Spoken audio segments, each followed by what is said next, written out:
আমরা দুজন একই ক্লাসে পড়তাম, একই সাথে পরীক্ষা দিয়েছি, আর একই সাথে ভালো মার্কেও পাশ করেছি। তাই বিয়ে হলেও একসাথেই হবে, নয়তো আমি বিয়ে করব না। সোয়ার কথা শুনে যেন পুরো পরিবার থ মেরে গেছে। হঠাৎ লিলির বিয়ের জন্য ছোঁয়া এমন করছে কেন কেউ বুঝতে পারে না। লিলি ভয়ে মাথা নিচু করে রেখেছে। ছোঁয়ার মনে যেন কোনো ভয় নেই। শুভ্রর উপর ভরসা রেখে ছোঁয়া কথাটা বলে দিয়েছে। আঞ্জুমা খাতুন কিছু বলতে যাবে, তার আগেই বেলাল মির্জা বলেন, কিন্তু এই ৪-৫ দিনে ভালো পাত্র পাবো কোথায়? সামান্য কারণ কি তোদের বিয়েটা পেছানো ঠিক হবে? না বরাব্বু, আমি বিয়ে পেছানোর কথা বলছি না, বিয়েটা একসাথে হোক এটাই বলছি। বাকিটা আপনার ছেলে বলবে। সবাই এবার শুভ্রর দিকে কৌতূহলী দৃষ্টিতেই তাকায়। শুভ্র কিভাবে কথা শুরু করবে বুঝতেছে না। তবুও ছোঁয়ার চোখ রাঙানো দেখে শুভ বলা শুরু করলো। আসলে গতকাল ছোঁয়ার বান্ধবী তানহার বিয়ে শেষে সবাই মিলে ওদের কলেজে গিয়েছিলাম। লিলিও গিয়েছিল। যখন লিলি আর ছোঁয়ার রেজাল্ট আসলো, তখন রেজাল্ট ভালো দেখে ওরা আমার কাছে ট্রিট চায়। আমিও সাদা মনে ওদেরকে নিয়ে একটা রেস্টুরেন্টে গেলাম। কিন্তু রেস্টুরেন্টে আমার খাওয়া শুরু করার আগে একটা ছেলে আসে। ফর্সা চেহারার, খোঁচা খোঁচা দাড়ির লম্বা একটা ছেলে, দেখতে মাশাল্লাহ। ছেলেটা এসেই আমায় সালাম দিল। আমিও সালাম নিলাম। তারপর ছোঁয়া ছেলেটাকে স্যার ডেকে বসতে বলল। ছেলেটাও বসলো। তারপর আমি পরিচয় চাইলে বলে একটা সরকারি কলেজের শিক্ষক পদে আছেন ছেলেটা। যতটুকু ছেলেটাকে দেখেছি ভদ্রঘরের মনে হয়েছে আমার। তারপর হুট করে সোয়ামাই আমার হাত ধরে ছেলেটা থেকে একটু দূরে নিয়ে গেল। লিলি মাথা নিচু করে বসেছিল। তখন আমি জানি না সত্যিটা। সোয়ামাই ধীর কণ্ঠে বলে, ছেলেটার নাম আলিফ, আর লিলিকে সে ভালোবাসে। লিলিও ছেলেটাকে ভালোবাসে, আর তারা দুজন বিয়ে করতে চায়। লিলি বলতে পারছিল না, তাই সোয়া বলে আমায়। তারপর থেকে একে একে শুরু থেকে সব খুলে বলে সোয়া, কারণ শুভ্রকে গতকাল সব খুলে বলার সময় পায়নি সে। মধ্যবিত্ত পরিবার শুনে বেলাল মির্জা একটু অমত প্রকাশ করলো। তখনই শুভ্র বলল, পরিবার যেহেতু হালকা, সেহেতু একবার তাদের সাথে কথা বলে নেওয়া উচিত। লিলির কোনো সমস্যা না হলে আমাদের সমস্যা হওয়ার কথা না। সংসার যেহেতু লিলি করবে, ওর পছন্দকে প্রাধান্য দেওয়া উচিত আমাদের। সোয়া আঞ্জুমা খাতুনকে খুব সুন্দর করে বুঝিয়ে রাজি করেন। আঞ্জুমা খাতুন রাজি মানে পুরো পরিবার রাজি। লিলিকে বলা হলো আলিফকে ওর পরিবার নিয়ে আগামীকাল সকালে আসার জন্য বলতে। রাত প্রায় 11টা ছুঁই ছুঁই। শীতের রাতে সোয়া তেমন একটা জেগে থাকে না, কিন্তু আজ কেন জানি সোয়ার ঘুম আসছে না। আয়নার সামনে বসিয়ে সোয়া চুল আঁচড়াচ্ছে আর ভাবছে চুলগুলো কবে আগের মতো হবে, যদিও এখন একটু লম্বা হয়েছে। সোয়া আনমনা হয়ে বসেছিল আয়নার দিকে তাকিয়ে। হঠাৎ পেছন থেকে শুভ্রর কণ্ঠ শুনে সোয়া চমকে ওঠে। আমায় ছেড়ে চুল নিয়ে বেশি চিন্তা করলে আবারও কেটে একদম ঘাড়ে তুলে দিব। তুমি কিভাবে আসলে? আমি তো দরজা লক করেছিলাম, আর দরজা এখনো লক করাই আছে। কেন? সবসময় যেখান দিয়ে আসি সেখান দিয়েই আছি সোনা, বেলকনি দিয়ে। তুমি এমন কেন গো? আমার শখের চুলগুলো এখন আর কোমরে নামে না। এত মন খারাপ করার কি আছে এতে? আমার হিংসা হতো। কলেজে গেলে ছেলেরা তোর চুলের দিকে তাকিয়ে থাকতো দেখে, তাই এমনটা করেছিলাম। আমার মধুবালার সৌন্দর্য দেখার অধিকার শুধু আমারই আছে, আর কোনো দ্বিতীয় পুরুষের নেই। আমি যদি চুল কাটতে বাধ্য না করতাম তোকে, তাহলে তুই কখনোই হিজাব করে বাইরে বের হতি না। আর হিজাবে তোকে অনিন্দ সুন্দর লাগে। আমায় বললেই তো হতো, আমি হিজাব পরে যেতাম কলেজে। কিন্তু তুমি তো চুলই কেটে দিলে। আরে, এতে ন্যাকা কান্নার কি আছে? তখন বললি কি তুই শুনতি আমার কথা? তখন তো আমাদের সম্পর্ক টম এন্ড জেরির মতোই ছিল। আর এখন? এখন কেমন সেটা এখনই দেখাবো, নাকি বিয়ের পরের জন্য জমা রাখবো? শুভ্র কিছুটা ছোঁয়ার দিকে এগিয়ে বলে কথাটা। ছোঁয়া একটু পিছিয়ে যায়। বেশ লজ্জা পাচ্ছে ছোঁয়া। লজ্জা পেলে যেন একদম লজ্জাবতী গাছের মতো নুয়ে যায় ছোঁয়া। আর তা শুভ্রকে মুগ্ধ করে সবসময়। ছোঁয়ার লজ্জা পাচ্ছে, আর শুভ্র একধানের লজ্জায় লাল হওয়া মুখশ্রীতে আটকে গিয়েছে। মুহূর্তটা ভীষণ সুন্দর লাগছে। ছোঁয়ার কেমন জানি এক ধরনের অদ্ভুত অনুভূতি হচ্ছে শুভ্রর এভাবে তাকানোতে। হুট করে শুভ্র আবারও বলে ওঠে, লজ্জা পেলে তোকে এতটা সুন্দর লাগে যে ইচ্ছে করে আরেকটু লজ্জা দিতে। বিয়েটা কবে হবে মধুবালা? ধৈর্য যে হচ্ছে না আমার। শূন্য বুকে তোকে খুব করে ডাকে যে। বেলাল মির্জা আঞ্জুমা খাতুনের কাছে যায়। এত রাতে ছেলেকে নিজের রুমে দেখে মোটেও অবাক হয়নি আঞ্জুমা খাতুন। বেলাল মির্জার এই মুহূর্তে এই রুমে আসার কারণ যে তার অজানা নয়। আচ্ছা মা, আমরা ঠিক করছি তো এমন মধ্যবিত্ত পরিবারের মেয়ের বিয়ে দিয়ে? আমার একটাই মেয়ে, চিন্তা হচ্ছে খুব। এমন বিলাসিতায় বড় হওয়া মেয়ে আমার মানিয়ে নিতে পারবে তো মধ্যবিত্ত পরিবারের জীবন? দেখ, এসব চিন্তা করে আমরা এই পরিবারের একমাত্র মেয়েকে হারিয়েছিলাম বহু বছর আগে। আরেকটা মেয়েকে আমরা হারাতে চাই না, তাই রাজি হয়ে গেলাম।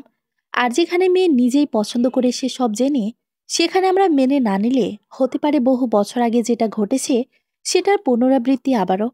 তার চেয়ে ভালো চুপচাপ মেয়ের খুশিতে নিজেকে খুশি কর। আমার মেয়েটা বেঁচে আছে কিনা তা পর্যন্ত জানি না।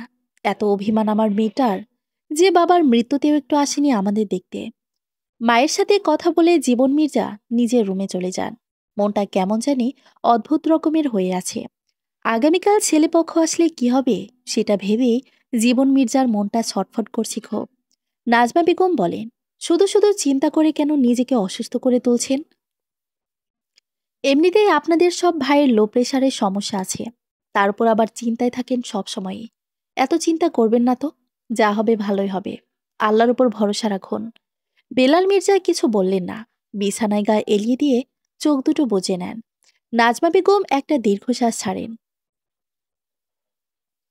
সকাল 10টা। মির্জা বাড়িতে আজ ভীষণ হইচই। রান্নাঘরে চলছে মেহমানের জন্য বিভিন্ন আইটেম বানানোর ছোটাছুটি। আজ সোয়াও রান্নায় সবাইকে সাহায্য করতেছে, যদিও জায়দা বেগম বারংবার সোয়াকে নিষেধাজ্ঞা করছেন। সোয়ার একটাই কথা, আজ আমার বোন প্লাস বেস্ট ফ্রেন্ড প্লাস ননদের শ্বশুরবাড়ি থেকে প্রথম মেহমান আসতেছে। তাকে দেখতে তাহলে কেন কাজ করব না আমি? আমার সম্পূর্ণ দায়িত্ব এবং অধিকার আছে। সোয়ারের লজিক শুনে সবাই হেসে ফেলে কুটকুট করে। লিলিকে লামিয়া, সানিয়া আর সোয়া মিলে তৈরি করতেছে। বাড়ির গেটে পা রাখতেই আলিফের মা সুলতানা মির্জার পা থমকে যায়। তিনি আর সামনে এগোতে পারছেন না। বহু বছর আগে আলিফের বাবার হাত ধরে এই বাড়ি থেকে বেরিয়ে যান তিনি। আর আজ এই বাড়িতে আসতে হবে, তা কখনোই কল্পনা করতে পারেননি সুলতানা মির্জা। আলিফের বাবার সাথে বিয়ে হওয়ার পর নিজের নামে থেকে মির্জা নামটা মুছে দেন চিরকালের জন্য। আর আজ এই বাড়ির গেটে নিজের ছেলের জন্য দাঁড়িয়ে আছে। ছেলেকে কি জবাব দিবে তা জানা নাই সুলতানা মির্জার। কিন্তু এই বাড়িতে প্রবেশ করার সাহস সুলতানা মির্জার নেই। এই বাড়ির কারো চোখে চোখ রাখার মতো যে সাহস সুলতানা মির্জার হবে না। তিনি যে ভুল করেছেন বহু বছর আগে, তার জন্য যে তার পরিবারকে অনেক অপমানিত হতে হয়েছিল সমাজের সামনে, কিভাবে সেই বাপ ভাই মায়ের সামনে গিয়ে দাঁড়াবেন সেই সাহস তিনি পাচ্ছেন না। আলিফ কিছু দূর সামনে এগিয়ে আবার পেছনে এসে মাকে উদ্দেশ্য করে বলে, কি হয়েছে আম্মু, আসো ভেতরে। পাশ থেকে আলিফের বোন আলিয়া বলে ওঠে, দেখো না ভাই, আম্মু এখানে এসে কেমন দাঁড়িয়ে মেরে গেছে। আম্মু পা নাড়াচ্ছে না। আম্মুর শরীর অসুস্থ লাগছে মনে হয়। সুলতানা মির্জা ঘরের সদর দরজায় দাঁড়িয়ে আছেন। পুরো শরীর কাঁপছে তার। আলিফ কয়েকবার বলেছিল আগে ডাক্তারের কাছে যাওয়ার জন্য, কিন্তু সুলতানা মির্জা যায়নি। ওনার যে ডাক্তার দেখানোর মতো অসুস্থতা হয়নি, এটা যে মনের অসুস্থতা। গেট থেকে কোনো মতে ধরে ধরে ঘরের দরজা পর্যন্ত এনেছে আলিয়া মাকে। আলিয়ার খুব ভালো লাগছে বান্ধবীর সাথেও এই উছিলায় দেখা হয়ে যাবে ভেবে। আলিফ খুব নার্ভাস আজ। প্রথমবার প্রিয়তমার পরিবারের সাথে দেখা করতে এসেছে। বুকের ভেতর অদ্ভুত রকমের অনুভূতি কাজ করছে। সুলতানা মির্জা বোরকার নিকাব পরে এসেছে, তাই কিছু তার নিশ্চিত আছে যে কেউ তাকে হয়তো চিনবে না এতগুলো বছর। আর ওর চোখগুলো বেশ পরিবর্তন হয়েছে এখন বয়সের ছাপে, তবুও বুকটা দুরু দুরু করছে বেশ। আলিফ একটা লম্বা শ্বাস নিয়ে কলিং বেল চাপ দেয়। বাড়ির কাজের মহিলা রহিমের মা এসে দরজা খুলে দিলেন। বাড়ির ভেতরের সৌন্দর্য দেখে আলিফ আলিয়া দুজনেই বেশ অবাক। আলিফ মনে মনে নিশ্চিত হয়ে গেছে এই ঘরের মেয়ে কখনোই তার পরিবার ওর হাতে তুলে দিবে না। হঠাৎ বুকে চাপা কষ্ট অনুভব করল সে। সুলতানা মির্জা চোখ বলিয়ে পুরো ঘর একবার দেখে নেয়। বাড়ির দৃশ্য চেঞ্জ হয়েছে। আগের সেই সাদামাটা বাড়ি আর নেই, বেশ কালারফুল হয়েছে হলরুমটা। রহিমের মা চিৎকার করে সবাইকে ডাকল, মেহমান চলে এসেছে বলে। সোয়ার সেজু চাচি, জায়দা বেগম, নাজমা বেগম সবাই এসে স্বাগতম জানিয়ে তাদেরকে সোফা এনে বসালো। সুলতানা মির্জার বুকটা এখনো ধূপধাপ করে চলেছে। চোখ দুটো খুঁজে চলেছে মা বাবাকে। মান্নান মির্জা, জীবন মির্জা এসে সুলতানা মির্জার সাথে কৌশল বিনিময় করে বসেছে। আলিফ সবাইকে সালাম দিল, আলিয়াও দিল। সুলতানা মির্জা এই শীতের মাঝেও ঘামছে, থরথর করে কাঁপছে হাত দুটো। মনে মনে চিন্তা করছে হয়তো মা বাবা আর বেঁচে নেই। পর্দার আড়ালে 2 ফোঁটা নোনা জল গড়িয়ে পড়ল, কিন্তু কেউই দেখল না। বেলাল মির্জা আঞ্জুমা খাতুনকে সঙ্গে করে নিয়ে এসেছেন। মাকে দেখেই যেন দৌড়ে গিয়ে জড়িয়ে ধরতে কাঁদতে ইচ্ছে করল সুলতানা মির্জার। কিন্তু নিজের ইচ্ছেটাকে তিনি কবর দিলেন। নিজের পরিচয় যে সুলতানা মির্জা দিতেই চাইছে না মনের ভয়ে। কিন্তু বেলাল মির্জার দিকে চোখ তুলেও তাকানোর প্রয়োজন করেনি সুলতানা মির্জা। বহু বছর আগে তার জেদের জন্যই মা বাবাকে ছাড়তে হয়েছিল যে তাকে। বেলাল মির্জায় আলিফের বাবাকে মানতে নারাজ ছিলেন বলে মা বাবাও মেনে নেয়নি। আজও বড্ড অভিমান জমে আছে বেলাল মির্জার প্রতি সুলতানা মির্জার। আলিফ আলিয়া তাদেরকেও সালাম করল। সুলতানা মির্জা মায়ের সাথে কথা বলতে পারছে না, কেমন জানি গলা ধরে আসছে তার। সবাই অবাক হচ্ছে সুলতানা মির্জার অবস্থা দেখে। আলিফ সরুকণ্ঠে সবাইকে বলল তার মায়ের শরীর অসুস্থ কিছুটা। সাথে সাথেই জায়দা বেগম লেবুর শরবত বানিয়ে এনে দিলেন। নিকাবের নিচে গ্লাস ঢুকিয়ে ঢকঢক করে সব খেয়ে নিলেন। কিন্তু জায়দা বেগমকে চিনতে পারছে না ঠিকমতো সুলতানা মির্জা। তার চোখ খুঁজে চলেছে সেলিনা পারভিনকে। সেলিনা পারভিনের সাথে তার ভাব ছিল বেশি, বান্ধবীর সম্পর্ক যাকে বলে। সকাল 11টা বাজল। শুভ্রর ঘুম ভাঙল মাত্র। ঘুম ভাঙতেই সময় দেখে শুভ্রর মাথা খারাপ হয়ে যায়। রাগ হয় ছোঁয়ার উপর। সে কি পারল না একবার ডেকে দিতে? শোয়া থেকে উঠে বেশ ক্ষোভ নিয়ে শুভ্র সোয়াকে ডাকতে ডাকতে নিচে আসলো। সোয়া রান্নাঘর থেকে শুভ্র রাগী কণ্ঠ শুনে ছুটে আসে। সোয়ার পুরো শরীর ঘামে চুপচুপে হয়ে আছে।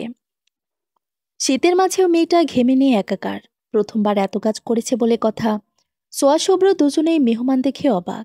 সোয়া বেশ লজ্জা পেয়ে গেল এভাবে সবার সামনে এসে। আলিফ একটুখানি চেয়ে সোয়ার দিকে চোখ সরিয়ে নেয় আবার ওর থেকে। শুভ্র 3 কোয়ার্টার প্যান্ট পরে আছে বলে বেশ লজ্জা পেয়ে যায়। সুলতানা মির্জা অবাক চোখে দেখছে ওদের দুজনকে। আঞ্জুমা খাতুন কিছুটা হেসে বলে উঠল, কি ব্যাপার? আমার নাতিটা যে বিয়ের আগে আমার নাতনিটার জন্য ব্যাকুল হয়ে আছে। শুভ্র লজ্জা লজ্জা মুখ করে মাথা চুলকাতে চুলকাতে বলে, ধর দাদুনি, কি বলো এইসব তুমি? আসলে একটু কাজ ছিল আমার। মধুবালা, একটু আমার রুমে আইতো। যাব না। দেখো না তুমি, ঘামে ভিজে গেলাম আমি। গোসল করব। আসবি কিনা সেটা বল। সেটাই তো বললাম, যাব না আমি। দেখ, বাড়াবাড়ি করিস না। ইম্পর্টেন্ট কাজ আছে আমার। তো তোমার কাজ তুমি করো, আমি কি করব সেখানে? শুভ্র আর কোনো কথা না বাড়িয়ে সোয়ার হাত ধরে টেনে নিয়ে যায় নিজের রুমে। আঞ্জুমা খাতুন হাসে। উপস্থিত সবাই মুচকি মুচকি হাসে। শুধু আলিফের ভালো লাগেনি ব্যাপারটা। শত হলেও সোয়া আলিফের প্রথম পছন্দ ছিল। আঞ্জুমা খাতুম একটু হেসে সুলতানা মির্জাকে বলেন, আসলে শুভ্রা আমার বড় ছেলের ছেলে, আর ছোঁয়া আমার মেজো ছেলের মেয়ে। তাদেরও বিয়ে ঠিক হয়েছে। একে অপরকে ভালোবাসি খুব। আর আজ আপনারা এখানে আসতে পেরেছেন, তাও ছোঁয়ার জন্য। ওর জেদ ছিল ও আর লিলির বিয়ে একসাথেই হতে হবে। এসবের মধ্যে জীবন মির্জার মনটা খারাপ হয়ে যায় খুব। কিন্তু কেউ খেয়াল করেনি সেটা জায়দা বেগম ছাড়া। নিজের মেয়েকে সমাজের সামনে নিজের মেয়ে বলে পরিচয় দিতে না পারা যে কতটা কষ্টের, তা জীবন মির্জা ছাড়া আর কেউই অনুভব করতে পারবে না হয়তো। আরে, তুমি কি পাগল হলে? সবার সামনে থেকে এভাবে টেনে আনলে কেন? কি ভাববে এখন লিলির শ্বশুরবাড়ির লোকজনেরা? কে কি ভাবলো তাতে আমার কিছু যায় আসে না। তুই আর নিচে যাবি না যতক্ষণ না ওরা চলে যায়। কেন কেন? এমন কেন? আমি যাব। আমি শুনবো সবাই কি কথা বলে। দেখ মধুবালা, বাড়াবাড়ি করিস না। সমস্যা কি তোমার? ওই আলিফ নামের ছেলেটা তোর দিকে কেমন জানি নজরে তাকায়। আমার ভালো লাগে না। বোকা একটা। আলিফ স্যার লিলির হবু বর। শুধু শুধু সন্দেহ করো। যাও, ফ্রেশ হয়ে আসো। আমি গোসল করব। চল, একসাথে গোসল করব আজ। বলছি যে পাবনায় একটা সিট খালি আছে শুনছিলাম। ভাবছি তোমার ওই সিটটা প্রয়োজন। তবে রে। শুভ্র এগিয়ে যেতেই সোয়া এক ছুটে পালায়। সোয়াকে সিঁড়ি বেয়ে দৌড়ে দৌড়ে নামতে দেখে আঞ্জুমা খাতুন বলেন, কি রে, কি হয়েছে আমার নাতির মধুবালার? ওফস দাদুনি, তোমার নাতির মাথা গেছে পুরোটা।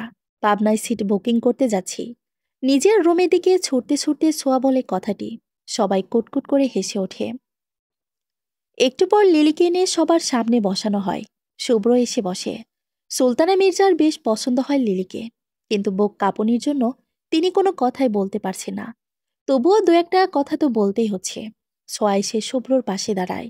শুভ্র সোয়ার কানে কানে বলে, তোকে তো কেউ দেখতে আসেনি, তবে কেন এভাবে সেজেগুজে হাজির হলি তুই? নাকি আমাকে পাগল করার ধান্দা? হুঁ, ভালোই ভালোই বলছি কিন্তু। আমার সামনে এভাবে সেজেগুজে আসবি না, পুরোটা খেয়ে ফেলবো একদম। ধুর, তুমিও না, সবার সামনেও লজ্জা দাও শুধু। শুভ্র মুচকে আসে সোয়ার কথায়। এদিকে লিলি আর আলিফের বিয়ের সব কথাবার্তায় ঠিক হয়ে গেল। সুলতানা মির্জা হঠাৎ করে বলে উঠলেন, আপনারা এত বড় লোক, অথচ আমার কিছুই যায় না। আমরা মধ্যবিত্ত। আমার স্বামীর পেনশনের টাকা আর আমার ছেলের সামান্য ইনকামে আমাদের পরিবারটা চলে। বেলাল সাহেবের একমাত্র মেয়ের জন্ম হয়েছে সোনার চামচ মুখে নিয়ে। সে কি পারবে আমাদের মধ্যবিত্ত পরিবারের সাথে খাপ খাইয়ে চলতে?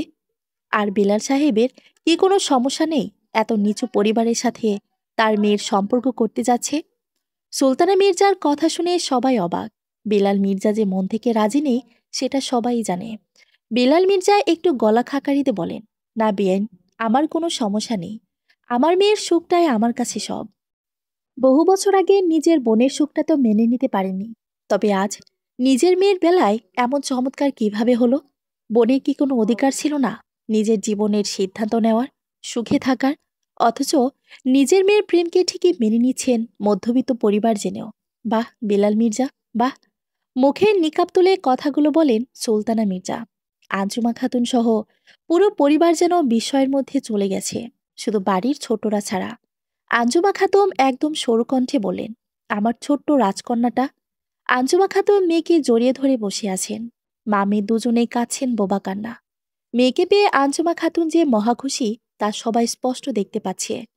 ধীরে ধীরে সবার সাথে ফ্রি হয়ে গেলেন সুলতানা মির্জা, শুধু বেলাল মির্জা ছাড়া। আলিয়ার আলিফকে সবাই খুব আদর স্নেহ করল। বাড়ির ছোটরা সবাই অবাক, যেন এক ঘোরের মধ্যে আছে তারা। লিলি ছোঁয়া শুভ্র হঠাৎ একসাথে বলে উঠল, আমাদের ফুপি আছেন, অথচ কেউ আমাদেরকে এই বিষয়ে বলা প্রয়োজন মনে করেনি কখনো, কেন? আঞ্জুমা খাতুন কিছু না ভেবেই বলে উঠলেন, সব তোর বাবার জন্য হয়েছে। তোর বাবা চায়নি এই ঘরে আমার মেয়ের নামকে উচ্চারণ করুক, তাই। বড় ছেলে কিনা তোর বাবা এই ঘরের, তাই তোর বাবার কথাই তো চলে বেশি। তাহলে তো আমি এই বংশের একমাত্র বংশধর এই মুহূর্তে, তাহলে আমার কথাও সবার শোনা উচিত। আরে দাদু ভাই, তোর আবার কি কথা? যাকে চেয়েছিস তাকে তো দিয়েই দিলাম তোর হাতে তুলে। তোমরা তুলে না দিলেও আমার মধুবালাকে আমার থেকে কেউ আলাদা করতে পারতো না। এই মধুবালার জন্য কত কি করেছি তা শুধু আমিই জানি। যাই হোক, আমি বলতে চাচ্ছিলাম, এতগুলো বছর পর আমরা জানতে পেরেছি আমাদের একটা ফুপি আছেন। ফুপাতেও ভাই বোন আছে। তাই আমি চাই আমার ফুপিরা আজ থেকে আমাদের সাথেই থাকবেন। আমাদের পরিবার আবারও পূর্ণ হবে এই বাড়ির মেয়ের আগমনে। আমরা এক পরিবার হব। আমি চাই আমার এই সিদ্ধান্তকে সবাই সম্মান করুক। শেষের কথাটা শুভ্র নিজের বাবা মায়ের দিকে তাকিয়ে বলে, যে আমার সাথে কথা বলা তো দূর, আমার দিকে একবারও তাকানোর প্রয়োজন মনে করেনি। তার ছেলের সাথে আমি আমার মেয়ের বিয়ে দিব না, কখনো। কথাটা বলে বেলাল মির্জা নিজের রুমের দিকে পা বাড়াতেই শুভ্র বলে ওঠে, আপনার মেয়ের বড় ভাই এখনো জীবিত আছে। আমিও দেখব আমার বোনের বিয়ে কেউ কিভাবে আটকায়। বেলাল মির্জা একটা দীর্ঘশ্বাস ছেড়ে নিজের রুমে চলে গেলেন। সুলতানা মির্জা হালকা মুচকি হাসেন। তারপর মাকে জিজ্ঞেস করেন বাবার কথা তখনই। আঞ্জুমা খাতুন কাঁদতে কাঁদতে স্বামীর মৃত্যুর সংবাদ দেন মেয়েকে। সুলতানা মির্জার কান্না দেখে আলিয়ার আলিফও ভেঙে পড়েন ক্ষোভ। সোয়াগ গিয়ে আলিয়াকে জড়িয়ে ধরে। আলিয়া মুচকি হাসে। আলিয়া আলিফ ভীষণ খুশি, কারণ ছোট থেকে কখনো আত্মীয় স্বজন তারা দেখেননি চোখে। আলিফের বাবা ছিলেন একজন এতিম, আর সুলতানা মির্জায় সবার থেকেও ছিল না। আলিফ আলিয়া এতদিন মনে করত হয়তো সুলতানা মির্জাও এতিম, কিন্তু আজ ওদের ভাবনাটা ভুল প্রমাণিত হয়েছে। আলিফের চোখে খুশির জল চিকচিক করছে। সুলতানা মির্জাকে আজকের আগে প্রাণ খুলে কাঁদতে বা হাসতে সে দেখেনি তার বয়সে। দুপুরের খাওয়ার সময় হয়ে এসেছে। সবাই খেতে বসেছে। খাওয়া শুরু করার আগে সুলতানা মির্জা বেলাল মির্জার রুমে গিয়ে ভাইয়ের সাথে সব রাগ অভিমান মিটিয়ে এসেছেন, আর সাথে খেতে বসেছেন। আঞ্জুমা খাতুন মনে মনে বলেন, আজ আমার মৃত্যু হলেও আর কোনো আফসোস থাকবে না আমার। খেতে খেতেই সুলতানা মির্জা বলেন, মা, আজ আমার খুব ইচ্ছে করছে সেলিনা ভাবির হাতের পায়েস খেতে। ওনার মতো পায়েস এই পৃথিবীতে আর কেউই পারেন না বানাতে। কিন্তু সেলিনা ভাবি কোথায়? বেড়াতে গেছেন, নাকি কোথাও গেছেন দরকারে? দেখছে না যে ওনাকে। সুলতানা মির্জার কথা শেষ না হতেই ছোঁয়া বসা থেকে উঠে নিজের রুমে ছুটে যায়। সুলতানা মির্জা বুঝতে পারেন না বিষয়টি। জায়দা বেগম সোয়ার পিছু যেতে চাইলে শুভ্র ওনাকে আটকে নিয়ে যায়। শুভ্র যাওয়ার পর বেলাল মির্জা সব খুলে বলেন সুলতানা মির্জাকে। মান্নান মির্জা মাথা নিচু করে বসে আছেন। ওনার চোখেও যে জল তা স্পষ্ট বোঝা যাচ্ছে। সোহা নেই। সোহার সানিয়া নিজের রুমে বসে আড্ডা দিচ্ছে। তার আগেই খেয়ে নিয়েছিল, নয়তো সোহাকে সামলাতে লাগতো আরেকজন। সুলতানা মির্জা কিছু বলছেন না। ওনার চোখ দিয়ে আপনা আপনি জল গড়িয়ে পড়েছে। আলিফের বাবার সাথে সুলতানা মির্জার সম্পর্কের কথা বাসায় কেউ জানতো না, শুধুমাত্র সেলিনা পারভিন ছাড়া। সেলিনা পারভিন সবাইকে অনেক বোঝানোর চেষ্টা করেছিলেন, কিন্তু বেলাল মির্জাকে কেউ বোঝাতে পারেনি সেদিন। সুলতানা মির্জার চোখে ভাসে যেদিন তিনি ঘর ছেড়ে চলে যাচ্ছিলেন, সেদিনও সেলিনা পারভিন ওনাকে এগিয়ে দিয়েছিলেন। আজ পর্যন্ত কেউ এই কথা জানে না সুলতানা মির্জা ছাড়া। এমন মানুষকে এভাবে হারিয়ে ফেলবেন জীবন থেকে, তা বিশ্বাস হচ্ছে না সুলতানা মির্জার। এই মধুবালা, থাম না এবার। আর কত কাঁদবি? দেখ, এবার কিন্তু রেগে যাচ্ছি আমি। তুই কি শুনবি না আমার কথা? তোর চোখে জল সহ্য হয় না আমার, জানিস না তুই? প্লিজ শুভ্র ভাই, একটু একা থাকতে দাও কিছু সময় আমার। আবার ভাই বললি তুই আমায়। এবার আর ছাড়বো না তোকে। কাঁচা চিবিয়ে খাবো। আমি কিন্তু আমার আব্বুদের বলে বিয়ে ভেঙে দেব। আমার কিন্তু এখন দুটো আব্বু আছে। হেসকি তুলে নাক টানতে টানতে কথাটি বলে ছোঁয়া। শুভ্র হেসে ফেলে, তারপর বলে, ওলে আমার বাবু সোনা ড্রামা কুইন, চল ছাদে যাব। এই ভর দুপুরে? চল। সোয়া বসা থেকে ওঠে না। শুভ্র একটা রুমাল ভিজিয়ে এনে সোয়ার মুখটা ভালো করে মুছে দেয়। সোয়া কিছু বলে না। শুভ্র কয়েকবার বলল ছাদে যাওয়ার কথা, কিন্তু সোয়া শুনল না। হঠাৎ করে খুব মন খারাপ হয়ে যায় সোয়ার। সেলিনা পারভিনকে মনে পড়ে ভীষণ।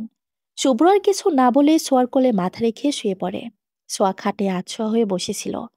শুভ্র সোয়ার কোলে মাথা রাখতেই সোয়া ওর চুলে বিলি কাটতে থাকে।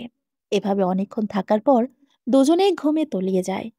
সুলতানা মির্জার বাড়ির বড়রা সবাই এসে দেখে শুভ্র সোয়ার কোলে মাথা রেখে ঘুম, আর সোয়া আতশোয়া হয়ে বসে ঘুমিয়ে গেছে। তাই সবাই বেরিয়ে যায়। শুভ্র যে সোয়াকে সামলাতে পেরেছে এটাই অনেক সবার জন্য। ঘুরিয়ে পেঁচিয়ে তুমি আমার মামাতো বউ হলে তবে? এবার তো আর স্যার ডাকা চলবে না ম্যাডাম। জানেন স্যার, আমার যেন বিশ্বাসই হচ্ছে না এভাবে সব ঠিকঠাক হয়ে যাবে। আর আপনার মা আমার ফুপি হবে, সব যেন ঘোরের মধ্যে যাচ্ছে। আবারও স্যার বললে কিন্তু। আহ, রেগে যাচ্ছেন কেন? ভালোই লাগে স্যার ডাকতে। আমাদের বিয়ের 3 বছর পর যদি আমাদের একটা ফুটফুটে কিউট বেবি হয়, তার নাম ধরে অমুকের আব্বু তমুকের আব্বু ডাকবো, কেমন? আলিফ কুটকুট করে হেসে ফেলে লিলির কথায়। হাসতে হাসতেই আলিফ বলে, 3 বছর কেন? অমুকের আব্বু তমুকের আব্বু ডাক শোনার জন্য এত বছর অপেক্ষা করতে পারবো না ম্যাডাম আমি। আমাদের বিয়ের 1 বছরের মধ্যে আমাদের বেবি পৃথিবীর আলো দেখবে, দেখে নিও। ইস, বললেই হলো নাকি? আচ্ছা, আমাদের বিয়ের আর মাত্র আছে 3 দিন, কিন্তু আমার মনে হচ্ছে এই 3 দিন আমার জন্য 3 বছরের সমান। ভালোবাসা এমন কেন বলেন তো? জানি না, শুধু জানি ভালোবাসি ভীষণ। সোয়ার ঘুম ভাঙে সন্ধ্যায়। ঘুম থেকে জেগে সোয়া নিজেকে বিছানায় শোয়া আবিষ্কার করল, অথচ সোয়ার মনে আছে সে আধশোয়া হয়ে ঘুমিয়ে গিয়েছিল। চারদিকে তাকিয়ে দেখে শুভ্র কোথাও নেই। ব্যালকনির দিকে চোখ যেতেই দেখে বাহিরে অন্ধকার হয়ে এসেছে। চট করে দ্রুত উঠে বসে সোয়া। তারপর ফ্রেশ হয়ে এসে সোয়া হলরুমের দিকে পা বাড়ায়। পুরো ঘর সাজানোর কাজ শুরু হয়ে গিয়েছে দেখে সোয়া অবাক। শুভ্র একপাশে বসে হিসেব করছে। সোয়া রান্নাঘরের দিকে পা দিতেই জায়দা বেগম এসে ওর হাতে কফির মগ দিয়ে বলেন, সকাল থেকে অনেক কাজ হয়ে গিয়েছে, এখন আর রান্নাঘরের কাছে যেও না দেখি। 2 দিন পর বিয়ে, ত্বকের যত্ন নে। সোয়া মুচকি হাসে। জায়দা বেগম এখন সোয়াকে তুই করে বলেন, আগে তুমি বলতো। সোয়ার বেশ ভালো লাগে। জায়দা বেগমের মাঝে সেলিনা পারভিনকে খুঁজে পায় ছোঁয়া। ছোঁয়া কফিতে চুমুক দিতে দিতে শুভ্রর পাশে গিয়ে দাঁড়ায়। শুভ্র স্বর উপস্থিতি টের পেয়ে হালকা কেসে বলে, তাহলে অবশেষে ম্যাডামের ঘুম ভাঙল। তো নিজে খাচ্ছ, আর আমারটা কই কফি? এ মা, তুমি কিছু খাওনি বুঝি এত সময়? একটু আগে ঘুম ভাঙল, আর উঠে আসতেই কাজে লাগিয়ে দিল। আচ্ছা, এ নাও, আমারটা খাও কফি। আমি কিছু নাস্তার ব্যবস্থা করছি। সোয়া শুভ্রর হাতে কফি দিতে যেতে নিতেই শুভ্র ছোঁয়ার হাত টেনে ধরে কানে কানে ফিসফিস করে বলে, খিদে লেগেছে যে অন্য কিছুর মধুবালা, তুই কেন বুঝেও না বোঝার মতো থাকিস? বুকটা জুড়ে যে ভীষণ পিপাসা। হাত ভর্তি চুড়ি নিয়ে খেলছে ছোঁয়া। আজ ছোঁয়ার এত খুশি লাগছে যে সে কি করবে না করবে বুঝতেই পারছে না। সারা রুমে পায়চারি করছে আর চুরির শব্দ করছে। অপেক্ষা করছে বালাজোড়া কবে হাতে পাবে। আর যে তর সইছে না, বধূ সেজে নিজের রুমে বসে আছে সোয়া। সোয়ার লিলিকে সাজানোর জন্য পার্লার থেকে লোকানো হয়েছে। সোয়াকে সাজানো শেষ, লিলিকে সাজানো হচ্ছে এখন। সোয়া যেন রুমে বসে থাকতে থাকতে বিরক্ত, তাই সে বারবার বাহিরে চলে যেতে চায়। কিন্তু সানিয়া, লামিয়া, সোহা মিলে ওকে আটকায়। শুভ্রর চেয়ে বালাজোড়ার অপেক্ষা তীব্র সোয়ার। একটা লাল খয়েরি লেহেঙ্গা পরে বধূ সেজেছে সোয়া। মেকআপ দিয়ে কপালে ব্রণ দাগ ঢেকে দেওয়া হয়েছে। আয়নাতে নিজেকে নিজে দেখেই চমকে যায় ছোঁয়া। শ্যামলা বর্ণ চেহারাটা দুধের মতো সাদা লাগছে ছোঁয়ার কাছে। শ্বাসটা সুন্দর হলেও ছোঁয়ার কেন জানি ভালো লাগছে না। ব্রণেই যেন ছোঁয়াকে একটু বেশি মায়াবী লাগে। সোহা তো মুখের ওপর বলেই দিল, আকাশে ভেসে থাকা শুভ্র মেঘের মতো অনিন্দ লাগছে সোয়াকে আজ। সানিয়ার একটু মন খারাপ, তবে লামিয়া আবারও বুঝিয়ে দিয়েছে। তবুও মনটা জুড়ে কেমন জানি অদ্ভুত কষ্ট হচ্ছে সানিয়ার। সানিয়া টিনেজার, এই বয়সে এসব স্বাভাবিক। তাই লামিয়া তেমন একটা সিরিয়াস নেয়নি ব্যাপারটা। আলিয়াকে পেয়ে লামিয়া খুব খুশি, কারণ এই বাড়িতে সবার জোড়া আছে, শুধু লামিয়ার ছিল না। কিন্তু এখন লামিয়ার জোড়াও এসেছে, আলিয়া। তাই তারা দুজনেই বেশ খুশি। সোয়ার বয়সী লিলি আর সানিয়ার বয়সী সোহা, তাই লিলি এতদিন একটু মন খারাপ করেই থাকতো। লামিয়া তো আলিয়াকে নিজের রুমে শেয়ার করে দিয়েছে। আলিফ আপাতত গেস্ট রুমে আছে। বিয়ের পর লিলির রুমে থাকবে এমনই সিদ্ধান্ত নেওয়া হয়েছে। আজ শুভ্র সোয়া আলিফ লিলির বিয়ে, পুরো বাড়ির জমজমাট আনন্দে। গতকাল গায়ে হলুদে সোয়া একটু আনন্দ করতে পারেনি, তাই ওর মন খারাপ। শুভ্রকে সারাক্ষণ নিজের কাছে বসিয়ে রেখেছে। নাচ গান কিছুই সে করতে পারেনি। মনে মনে অনেক বকেছে শুভ্রকে সোয়া, কিন্তু সামনাসামনি কিছু বলার সাহস সে পায়নি, কারণ শুভ্র রেগেছিল খুব। সোয়ার সব বন্ধু বান্ধব এসেছিল গায়ে হলুদে, আর সেখানে একটা ছেলের নাম নয়ন। এই নয়ন নামের ছেলেটা একটু দুষ্টুমি করে সোয়ার হাত ধরেছিল, যা শুভ্রর মোটেও পছন্দ হয়নি। সোয়া তবুও অনেক বুঝিয়েছে শুভ্রকে। নয়নের বন্ধু শুধুমাত্র, এমনকি নয়নের গার্লফ্রেন্ড আছে এটাও বলেছিল। তবুও শুভ্র রাগ কমেনি। অনুষ্ঠান নষ্ট হয়ে যাবে ভেবে কিছু করেনি নয়নকে, না কিছু বলেছে। কিন্তু সোয়াকে এই বিষয় নিয়ে অনেক কথা শুনিয়ে দিয়েছে। আজ শুভ্র ছোঁয়ার বিয়ে হলেও দুজন দুজনের সাথে প্রচুর রেগে আছে। শুভ্র রাগ নয়ন হাত ধরেছে বলে, আর ছোঁয়ার রাগ শুভ্রকে সে এত বোঝানোর পরেও শুভ্র না বোঝার কারণে। সকাল থেকে দুজন দুজনের দিকে তাকায়নি পর্যন্ত। সোয়া ভাবছে বিয়ের পরও সে তার রুমেই থাকবে, যাবে না শুভ্রর মতো জেদি পুরুষের কাছে। বাহির থেকে শোনা যাচ্ছে কাজে চলে এসেছে। আর এটা শুনে হঠাৎ বুকের ভেতর অদ্ভুত অনুভূতি হয় সোয়ার। কেমন জানি ভয় ভয় লাগছে, বুকটা কাঁপছে, ধুকপুক করছে স্পন্দন। সোহা বলে, আজ থেকে আমার আপা হয়ে যাবে এই ঘরের বউ, আর আমি ননদ। সোহার কথা শুনে সোয়া বেশ লজ্জা পায়। লজ্জায় কারো চোখের দিকে যেন তাকানোর সাহস পাচ্ছে না। এতক্ষণে লিলির সাজগোছও শেষ। দুজনকে আজ একই রকম লেহাঙ্গা পরিয়ে বধূ সাজিয়েছে। লিলি এসে সানিয়ার হাতে ফোন দিয়ে বলে, এই শোন, আমাদের দুজনের ছবি যেন খুব খুব সুন্দর হয়। সানিয়া কোনো কথা না বাড়িয়ে সোয়া লিলির অনেকগুলো ছবি তুলে দেয়। সানিয়া খুব ভালো ফটোগ্রাফি করতে পারে। এক প্রকার শুভ্রর হাত ধরে সানিয়া ফটোগ্রাফি শিখেছে, তাই হয়তো শুভ্রর প্রতি ওর ভালো লাগা জন্মেছে। তানহার রকিও এসেছে বিয়েতে। রকিকে শুভ্রর কাছে রেখে সোয়ার কাছে যায় তানহা। তানহা দৌড়ে গিয়ে সোয়াকে জড়িয়ে ধরে। সোয়া খুব খুশি হয় তানহাকে দেখে। কেমন আছিস তানহা রানী? সংসার জীবন কেমন কাটছে? আমি তো আলহামদুলিল্লাহ। আর তুইও তো বেশ ভালো আছিস দেখতেই পাচ্ছি। কিন্তু তোর বরটার কি হলো? গোমরা মুখে বসে আছে। তারপর সোয়া তানহাকে সব খুলে বলল। তানহা সব শুনে হাসতে হাসতে শেষ। সোহা, সানিয়া, লামিয়া, আলিয়া, লিলি সবাই হাসতেছে। শুভ্র যে ঘাটতারা এটা কারো অজানা নয়। সোয়া আবার বলে উঠল, ধর, বাদ দে তো, আমার বালা পেলেই চলবে। শুভ্র ভাই থাকুক ওনার জেদ নিয়ে। তুই বল, তোর রকির কি অবস্থা? রকি তো আগে থেকেই কিছুটা স্বাভাবিক হয়েছে আলহামদুলিল্লাহ। আল্লাহর কাছে ৫ ওয়াক্ত ২ হাত তুলে এই একজন মানুষের ভালোবাসায় চেয়ে যাচ্ছে শুধু। ইনশাল্লাহ খুব দ্রুত রকি সম্পূর্ণ স্বাভাবিক হয়ে যাবে। থ্যাংক ইউ সোয়া, তুই না থাকলে আমার ভালোবাসা কখনোই আমার হতো না। কাজে বিয়ে পড়ানো শুরু করেছে। আগে লিলি আর আলিফের বিয়ে দিয়ে দিল শুভ্র। শুভ্রর একটাই কথা, আগে সে তার বোনকে বিয়ে দিবে, তারপর নিজেরটা। শুভ্রর জেদের সাথে কেউ পারেনি, তাই আগে আলিফ লিলির হয়ে গেল বিয়ে। সোয়ার মন খারাপ, কারণ এখনো ওকে বালাজোড়া পরানো হয়নি। অপেক্ষা করতে করতেই যেন ক্লান্ত সোয়া। সোয়ার নিজের রুমে বসে আছে, সাথে সানিয়া, আলিয়া, লামিয়া, সোহা আছে। একটু পর শুভ্র সোয়ার বিয়েটাও হয়ে গেল। সোয়া তবুও খুশি হতে পারছে না, কারণ বালাজোড়া এখনো দিচ্ছে না বলে ওকে। সন্ধ্যা পেরিয়ে রাত হতে আসলো, এখনো সোয়াকে বালাজোড়া দেওয়া হয়নি। সোয়ার মনটা বেশ খারাপ হয়ে যাচ্ছে যত সময় গড়াচ্ছে। রাতের খাবার শেষে সোয়াকে শুভ্র রুমে যেতে আসে বলে লামিয়া, আলিয়া, সানিয়া, সোহা। কিন্তু সোয়া কিছুতেই শুভ্র রুমে যেতে রাজি হচ্ছে না। কিরে আপা, এতদিন সবাইকে পাগল করলে বিয়ে বিয়ে করে, আর এখন শুভ্র ভাইয়ের রুমে যেতে চাইছো না কেন? বেশি পকপক করিস না তো। আমি কেন ওই জেদি ঘাটতেরাকে বিয়ে করতে পাগল হব শুধু শুধু? আমি তো পাগলি হয়েছি শুধু আমার বালার জন্য। মধুর যেমন মিষ্টির অভাব নেই, তেমন ওই বালাজোড়ার জন্যেও আমার ভালোবাসার কোনো অভাব নেই। আমার মধুবালা এখনো আমাকে দেওয়া হয়নি। কি করে আর মনটা ভালো থাকে বলে? আপা, বালাজোড়া নাকি চুরি হয়ে গেছে। কি বলিস তুই এসব? তোর কি মাথা নষ্ট হয়েছে? শুভ্র ভাইয়ের মতো কি তোকেও এখন পাবনা পাঠাতে হবে? এবার লামিয়া বলে ওঠে, হ্যাঁ রে আপা, সোহা ঠিকই বলেছে।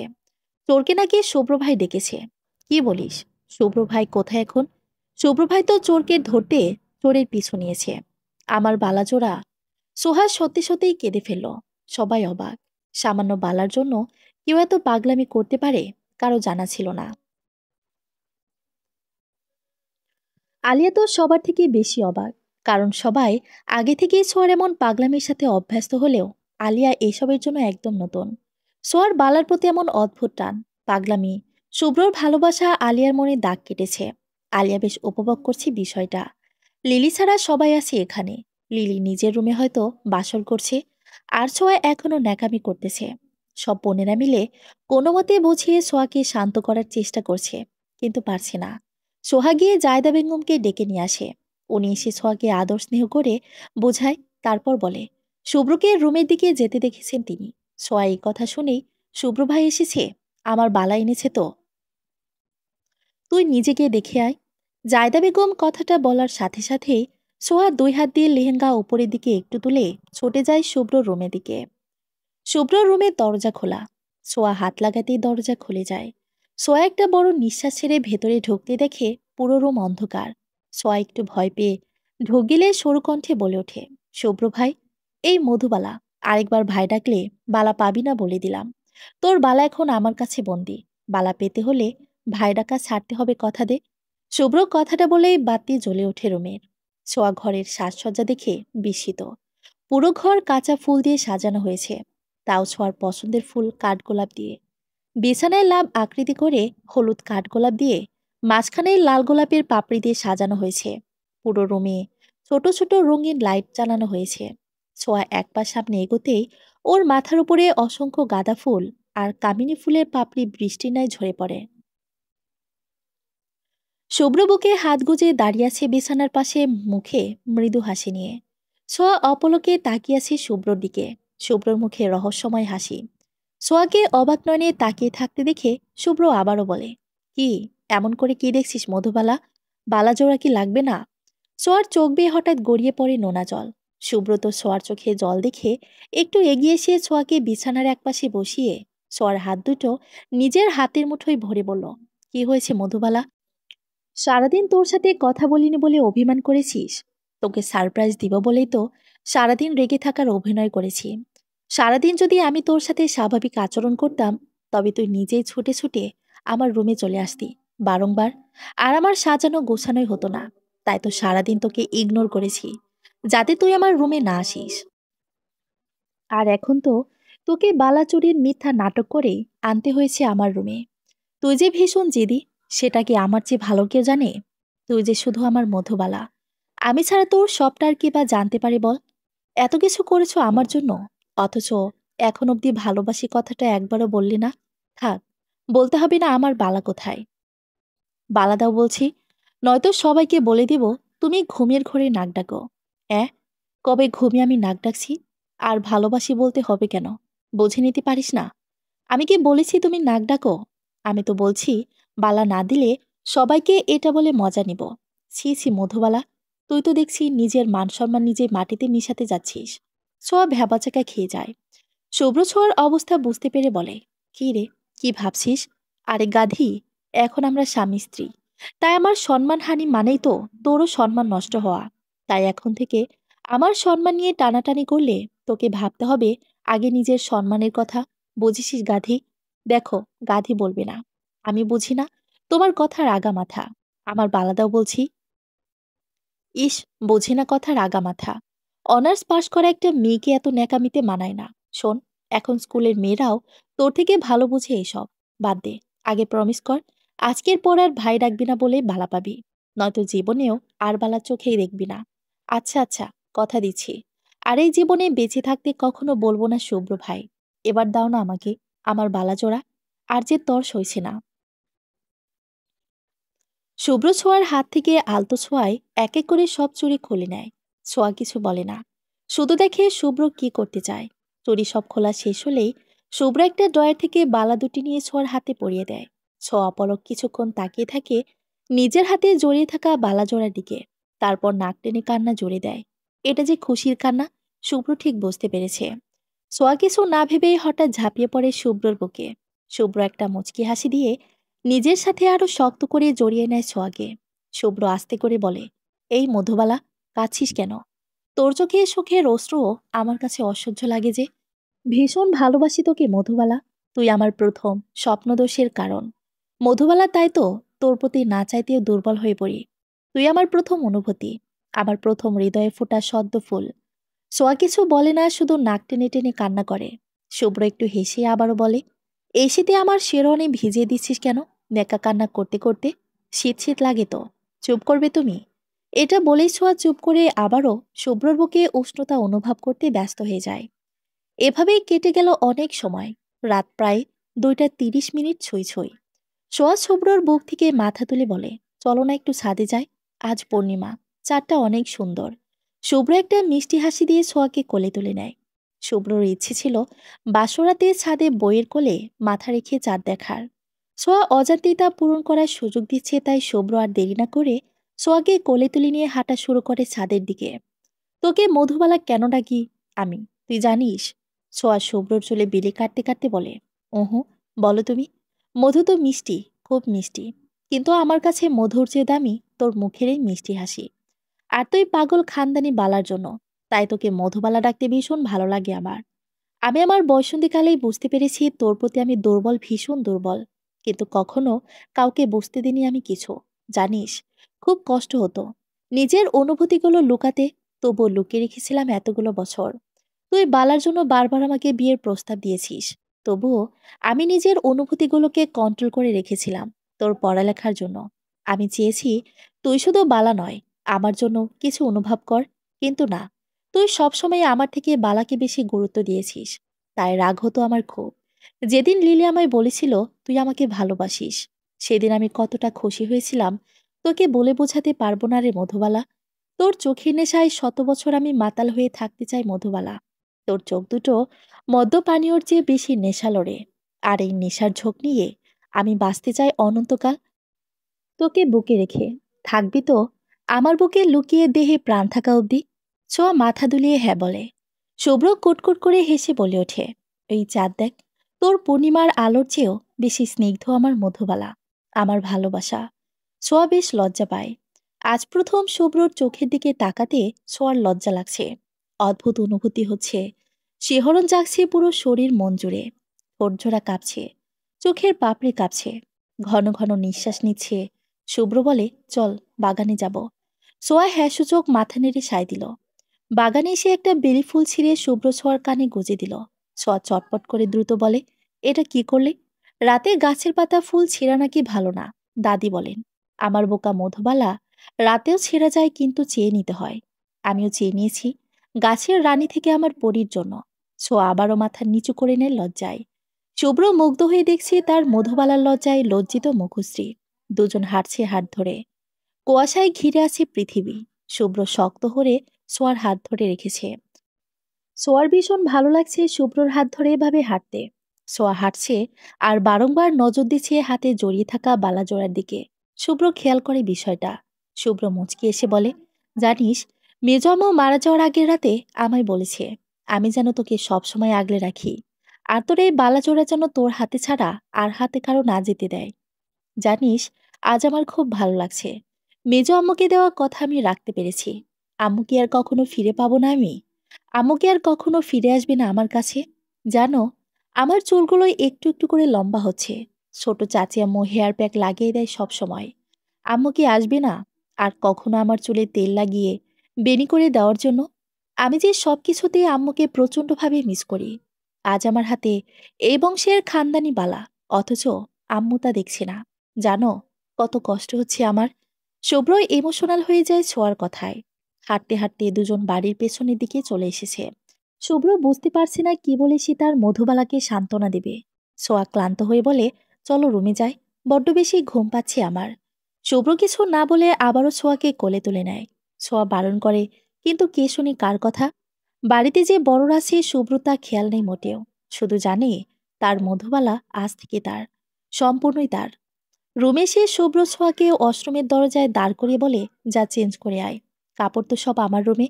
শুভ্র দ্রুত গিয়ে ছোঁয়ার রুম থেকে ওর কাপড় চোপড় এনে হাতে দিয়ে ওয়াশরুমে পাঠিয়ে দেয়। ছোঁয়া ওয়াশরুম যেতেই শুভ্র শেরওয়ানি চেঞ্জ করে একটা নেভি ব্লু টি শার্ট আর লুঙ্গি পরে নেয়। প্রায় 40 মিনিট পর একটা নীল রঙের প্লাজো আর সবুজ রঙের টি শার্ট পরে ছোঁয়া ওয়াশরুম থেকে বের হয়। কিরে, এতক্ষণ লাগলো কেন তোর? নাকি এই শীতে গোসল করেছিস আবার? দেখি চুল, চুল তো শুকনো, তবে এতক্ষণ কি করছিলি? এত অস্থির কেন হচ্ছে তুমি? আমার মেকআপ তুলতে একটু সময় লেগেছে। এর আগে কখনো তো আমার এত ভারী মেকআপ করিনি, তাই অভ্যাসও নেই, যার কারণে দেরি হয়েছে। শুভ্র আর কিছু না বলে ওয়াশরুমের দিকে এগিয়ে যায়। ছোঁয়া হাত মুখ মুছে বিছানায় গা এলিয়ে দেয়। শুভ্র ওয়াশরুম থেকে এসে দেখে ছোঁয়া ফুলের পাপড়ি দিয়ে খেলছে। বিছানায় যে লাভ করা ছিল ফুল দিয়ে, সেটার সব ফুল ছোঁয়া হাতের মুঠোয় পড়ে রেখেছে। শুভ্র গামছা হাতে হাত পক মুছতে মুছতে ছোঁয়ার পাশে বসে বলল, বালাগুলো খুলে ঘুমাস, নয়তো ঘুমের মধ্যে ব্যথা পাবি। ব্যথা পেলে পাবো, তবুও খুলব না। শুভ্র মুচকি হাসি দিয়ে ছোঁয়ার পাশে শুয়ে ছোঁয়ার এক হাত নিজের বুকে চেপে ধরে বলে, এত বালা পাগলি কেন রে তুই মধুবালা? ওহু, আমি শুধু বালা পাগলি নই, সত্যি হলো আমি এই বালার প্রতি যতটা দুর্বল, তার থেকে 1000 গুণ বেশি দুর্বল তোমার প্রতি। আমি কখনো প্রকাশ করিনি এটা, কারণ আমি ভাবতাম তুমি আমায় পছন্দ করো না। যদি তুমি আমার দুর্বলতার কথা জেনে আমাকে আঘাত করো, সেটা ভেবেই আমি শুধু বালার পেছনেই ছুটতাম। কারণ তোমাকে পেলে বালা আমার, আর বালা পেলেও তুমি আমার, সম্পূর্ণ আমার, একটু নয়। অনেক বেশি ভালোবাসি তোমায় শুভ্র ভাই। দে বালাগুলো দে বলছি। তুই আবারও ভাই বলছিস। এবার আর ক্ষমা করা হবে না তোকে। ফেরত দে বলছি আমার বালা। আচ্ছা আচ্ছা, আর কখনো ডাকবো না ভাই। এবার একবার ডাকো আমায় মধুবালা বলে। মধুবালা, তুই আমার, শুধু আমার মধুবালা। কুয়াশা ঘেরা পৃথিবী, কনকনে শীতের আবাস, পৃথিবী জুড়ে শীতল বাতাস। বেলকনির দরজা খোলা থাকায় হালকা হাওয়া এসে ছুঁয়ে দিচ্ছে শুভ্রর চোখ ঠোঁট নাক। শিহরিত হচ্ছে পুরো শরীর। মৃদু বাতাসে গায়ে লেপ থাকা সত্ত্বেও ছোঁয়া ইচ্ছে করে বেলকনির দরজা খুলে রেখে ওয়াশরুমে যায়, যাতে করে হাওয়া এসে শুভ্রকে বিরক্ত করে। ছোঁয়ার আফসোস হচ্ছে কেন একটা জানালা নেই শুভ্র রুমে। ছোঁয়া গোসল করে এসে আয়নার সামনে বসে চুল মুছতেছিল। ড্রেসিং টেবিলটা খাটের একদম পাশে হওয়ায় ছোঁয়া চুলে গামছা দিয়ে ঝাড়ি দিতে পানির বিন্দুকণা শুভ্রর চোখের পাপড়িতে গিয়ে পড়ে। টিপ টিপ করে চোখ খুলে শুভ্র মুগ্ধনয়নে তাকিয়ে আছে ছোঁয়ার দিকে, যেনই প্রথম সে ছোঁয়াকে দেখছে। ছোঁয়া লজ্জা পেয়ে মাথা নিচু করে নেয়। শুভ্র ঘুম ঘুম কণ্ঠে বলে, আজ থেকে আমার প্রতিটি সকাল তুই, আমার প্রতিটি মুহূর্তে নিঃশ্বাস নেওয়ার কারণ তুই, আমার বেঁচে থাকার অমূল্য রতন তুই মধুবালা। লজ্জা পেলে তোকে আরো বেশি করে কাছে পেতে ইচ্ছে করে। ছোঁয়া একটা মুচকি হাসি দিয়ে চুল শুকাতে থাকে। নিজেকে বড্ড বেশি ভাগ্যবতী মনে হয় ছোঁয়ার। শোন, তোর চুল যতই লম্বা হোক না কেন, আমি ছাড়া কোনো পুরুষের সামনে খোলা চুলে যাবি না বলে দিলাম। আর আজ থেকে কোনো হেয়ার প্যাক দেওয়ার দরকার নেই। যতটুকু আছে চুল, তাতেই তোকে স্নিগ্ধ মায়া লাগে। ছোঁয়া মুখ ভেঙচি কেটে বলে, ইস, আমার আম্মুর শখ ছিল আমার লম্বা চুল। আমার চুল আবারও লম্বা হবে। ছোট চাচি আম্মু খুব যত্ন নেয়, দেখিও একদিন আগের থেকেও বেশি লম্বা হবে আমার চুল। আর তুমি হিংসায় জ্বলবে। শুভ্র হাসে। সোয়াকে খুশি দেখে শুভ্রর মনটা বেশ ভালো লাগছে। শুভ্র কিছু না বলে হাসতে হাসতে চলে যায় ওয়াশরুমে। লিলি বসে বসে নিজের রুমের বেলকনিতে কফি খাচ্ছিল। আলিফ গোসল করে এসে চুল মুছতে মুছতে লিলির কাছে এসে বলে, একাই খেয়ে নিচ্ছ কফি? সরি স্যার, শীত লাগছিল খুব। আপনি জামা কাপড় পরে তৈরি হয়ে নিন, আমি কফি করে আনছি। না, কোথাও যাবে না তুমি, আমি এই কফি খাবো। কিন্তু এটা তো আমি খেয়ে নিয়েছি অর্ধেক। বাচ্চা মেয়ে বুঝবে না। দাও, খিদে লেগেছে। লিলি ভয়ে ভয়ে নিজের কফির মগ দিয়ে দিল আলিফকে। এখনো লিলি আলিফকে কিছু কিছু ভয় পায়। স্যার বলে কথা। আলিফ কফিতে চুমুক দিয়ে লিলিকে বলে, আচ্ছা, সোয়া শুভ্র ভাইকে ভালোবাসে নাকি শুধু বালাজোড়াকে? সত্যি বলবো? মিথ্যা বলার তো কোনো কারণ দেখছি না। তাহলে সত্যিটাই বলি। আসলে বালাজারা হলো বাহানা। সোয়া সেই ক্লাস 7-এ পড়াকালীন থেকে পছন্দ করত শুভ্র ভাইকে, কিন্তু আবার ভীষণ ভয় পেত। কারণ শুভ্র ভাই তখন থেকে সবার থেকে বেশি সোয়াকে শাসন করত। তাই ভয়ে ভালোবাসার কথা গোপন রেখে বালার বাহানায় শুভ্র ভাইয়ের পিছু লেগেছিল। সবচেয়ে মজার বিষয় কি জানেন স্যার? শুভ্র ভাই, হ্যাঁ, আমরা কেউ কখনো ধরতে পারিনি যে শুভ্র ভাই সোয়াকে পছন্দ করত, ভালোবাসত। শুভ্র ভাই আর সোয়ার সম্পর্ক ছিল টম অ্যান্ড জেরির মতো। এর মধ্যেই দুজন দুজনকে প্রচন্ড রকম ভালোবেসে ফেলে, যা সবার অজানায় থেকে যায়।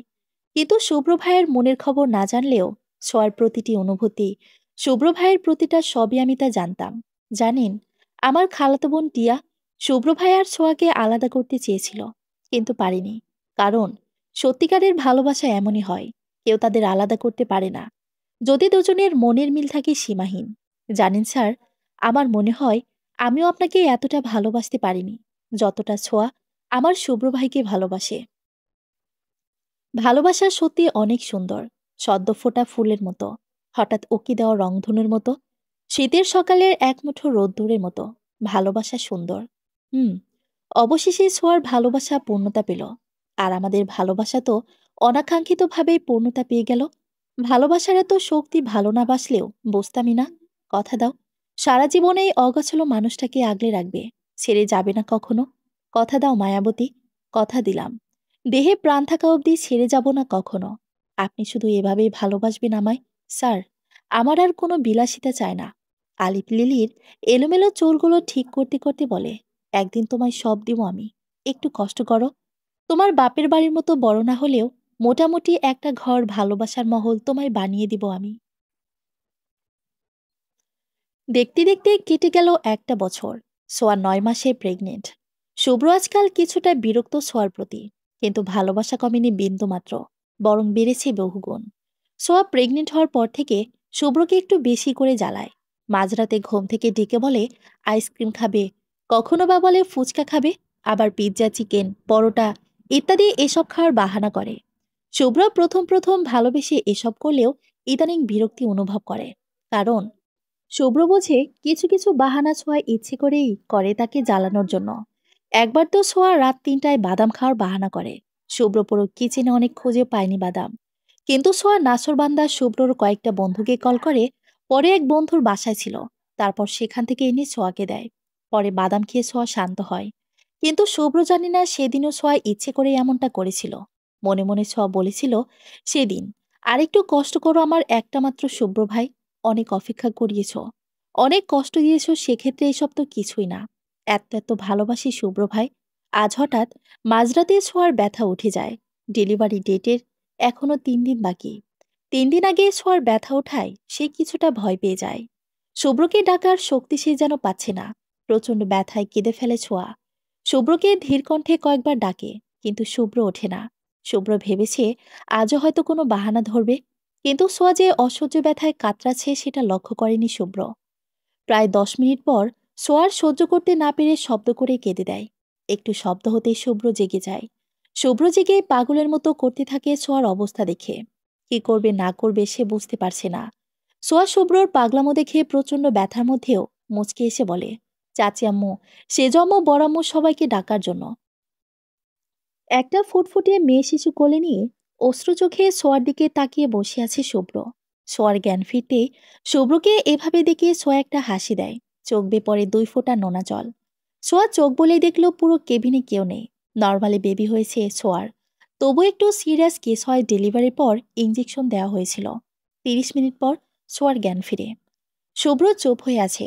সোয়া ভাঙা গলায় কাপা কাপা সুরে বলে, আমাদের মেয়েবাবু হয়েছে তাই না? কিভাবে জানলে? ঘ্রাণ পাচ্ছি। আসলে কি বোকা একটা। খুব তো আমায় গাধি বলতে, এখন তো নিজেই গাধা প্রমাণ হলে। ডাক্তার সেদিন বলেছিল মেয়ে হবে, মনে নাই তোমার? শুভ্র হাসে। আসলে সে ভুলে গেছে। মেয়ে হওয়ার খুশিতেই সে সব ভুলে গেছে। প্রথম সন্তান, ছোট ছোট হাত পা, অদ্ভুত রকমের অনুভূতি হচ্ছে শুভ্রর। শুভ্র চিন্তায় মগ্ন, বাচ্চাটা কবে তাকে বাবা বলে ডাকবে। শুভ্র ছোঁয়ার হাতের কাছে মেয়েকে রেখে বলে, দেখো, আমার ছোট্ট মধুবালাকে, একদম পরি একটা। আজ পৃথিবীর সবচেয়ে সুখী মানুষ মনে হচ্ছে আমার নিজেকে। ছোঁয়া শুভ্রর কথা শুনে মুচকি হাসে। ৮ বছর পর ছোঁয়া প্রায় ক্লান্ত, বালাজোড়া খুঁজতে খুঁজতে, কিন্তু কোথাও পাচ্ছে না। শুভ্র অফিস থেকে এসে ছোঁয়ার মুড অফ দেখে বলে, কি হয়েছে আমার স্নিগ্ধার আম্মুর? আমার বালাজোড়া পাচ্ছি না। ১ ঘন্টা ধরে খুঁজতেছি, পুরো রুম খুঁজে খুঁজে আমি হয়রান। এতটুকু কথা বলে ছোঁয়া কান্না করে দেয় শব্দ করে। শুভ্র ছোঁয়ার কান্না দেখে একটু অবাক হয়। বিয়ের এত বছর পরেও বালাজোড়ার প্রতি ছোঁয়ার টান প্রবল। কেউ এতটা বালা পাগলি হতে পারে শুভ্র ভাবতে পারছে না। শুভ্র খোঁজে কিন্তু পাচ্ছে না কোথাও। শুভ্র এবার ক্লান্ত হয়ে বলে, আচ্ছা বাদ দাও, পরে পাবে বালাজোড়া। এখন বলো, আমার ছোট্ট মধুবালা, আমার স্নিগ্ধা মামুনি কোথায়? সোয়ার এতক্ষণে মনে পড়ল মেয়ের কথা। প্রায় ১ ঘন্টা ধরে সোয়া বালার চিন্তায় মেয়ের কথা ভুলেই গিয়েছিল। দুজনে মিলে পুরো বাড়ি খুঁজে কোথাও পায় না স্নিগ্ধাকে। ওদের সাথে সাথে বাড়ির সবাই খোঁজে, কিন্তু কারো নজরে পড়ছে না স্নিগ্ধা। এবার শুভ্র সোয়াকে বলে, আমার স্নিগ্ধা মামুনি ছাদে যায়নি তো? হ্যাঁ, আমার তো মাথায় ছিল না। ও তো সুযোগ পেলেই ছাদে চলে যায়। এটা বলেই দুজনেই ছাদের দিকে ছুটে যায়। ছাদে গিয়ে দেখে ছাদের এক কোণে রেলিং ঘেঁষে বসে আছে তাদের ছোট্ট পরিটা। শুভ্র মেয়েকে দেখে শান্তির নিঃশ্বাস নিলেও সোয়ার চোখে অগ্নি। কারণ স্নিগ্ধার হাতে সোয়ার বালাজোড়া। সোয়া বুঝতে পেরেছে এবার স্নিগ্ধা বালাজোড়া চুরি করে এখানে এসে লুকিয়ে আছে। শুভ্র ছোঁয়ার কানে কানে বলে, যার মা চোর ছিল সে কি করে ভালো হয় বলতো? এ কারণেই বলতাম, সময় হলে পাবি। বয়সের আগে মাতামাতি করিস না বালাজোড়া নিয়ে। এবার বোস ঠেলা, সামলা মেয়েকে। আফসোস, আমার ছোট্ট মধুবালার কোনো চাচাতো ভাই নেই। কারণ আমার আর কোনো ভাই নেই। আহা! শুভ্রর কথা শুনে ছোঁয়ার রাগান্বিত চোখে একবার শুভ্রর দিকে, আরেকবার মেয়ের দিকে তাকায়। শুভ্র ছোঁয়ার চোখ দেখে মেয়েকে কোলে নিয়ে দেয় এক দৌড়। ছোঁয়া কুটকুট করে হেসে ফেলে। সমাপ্তি। ভুল ত্রুটি মার্জনীয়। পুরো ধারাবাহিকটা কেমন হয়েছে জানাতে ভুলবেন না। ধন্যবাদ।